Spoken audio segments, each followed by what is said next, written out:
pagsusi kining kuan ba kay kining pagtuo, lisod ning pagtuo. Kung mutuo ka nga wa kay makit-an.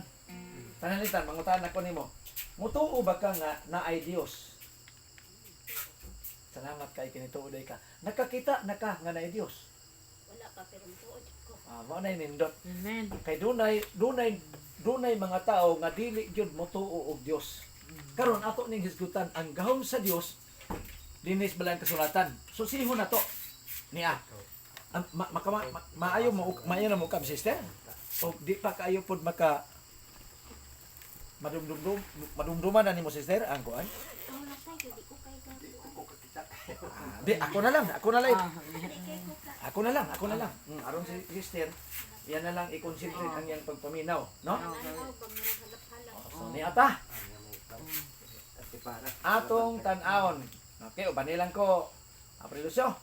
Ninita, kung wa daw ta magsusi, ingon ang 22, 29 bis Mateo, mao ni ang gisulti ni Ginoong Hesukristo. So kami nituo pud mi wa gyud ni kakita na niya sukan. Alay mga hulagway nga yung ginamisan sa cross pero wa gyud ta kakita og personalidad niya. Pero imo ng Biblia ang pagtuo ang gibasihan nga motuo tas mga butang nga dili nato makita. Mao ni tinuod nga pagtuo. Hebrehanon 11 bersikulo 1. Ang pagtuo mo'y pagsalig sa mga butang nga dili makita. Karon salamat kay nituo ta og Dios kay uban ang mga tao kuno nga wa motuo og Dios sulod sa ilang kasing-kasing nagaingon walay Dios. Ginganlan ni sa sister og buong duang. Salmo 14 bersikulo 1. Ang mga taong buong buang mag-adapt, maghuna-una ang nay Dios. Pero ato ning tan-awon ron nga ang imong gituhan tinuod ni pinaagi sa iyang mga pulong. 22-29 dinhi sa Mateo. Atong tan-awon ha. Okay. Apan kanila mitubag si Jesus nga nag-ingon, nangasayop kamo kay wala kamo makasabot sa kasulatan o sa gahom sa Dios. Unang-una, gi-introduce nga doon na di ay gahom ang Dios. Doon ay mga taong di mo tuog Dios, bulahan ka kay nagtuo kang Dios. Ang prueba sa imong gituuhan nga doon ay Dios, niya, gisulti ni Patriarka Job, 27 versikulo 3. Nasa gisulti din atong tanawon ha. 27 versikulo 3. Sundi lang ko, prelusyono. Ingon din kay bugos pa man ang akong kinabuhi dinhi kanako og ang espiritu sa Dios ania sa akong mga ilong.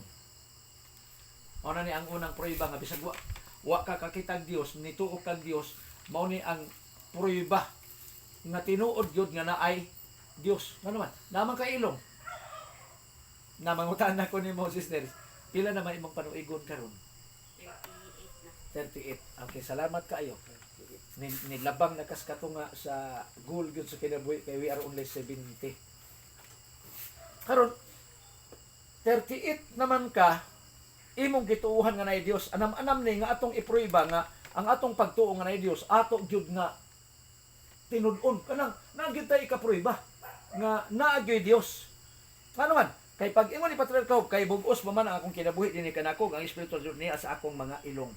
Usa na ni nga pruiba nga naa di Dios. Kay mangutan ko nimo sa imong 38 ka tuig, nakahinumdum ka na kanang imong ginhawag giparungagan imong hangin sa vulcanizing. Marag wala no. Na ang pangutana ron sunod, asa man na nimo gikuha? Di ba mo ilalom kay nga pangutana no? Oh, mohingos ka? Unya imo na pong ibuga. Asa man ako ni gikan gikuha? Iyaha din sa Dios. Mo na ipruiba nga dunay Dios. Ito naman mga tao nga kanang Dios na ay Dios kung maguna-una ka nga naay Dios. Pero why Dios kung di ka mauna nga why Dios? Naara kuno suna-una na to. Na ako'y nakita si Rodi Lacasa kanang yuman ni sa Cebu, grabe gyud niyang mobasag Biblia aron lang nga iyang tuison ang gisultis Biblia. Ang Dios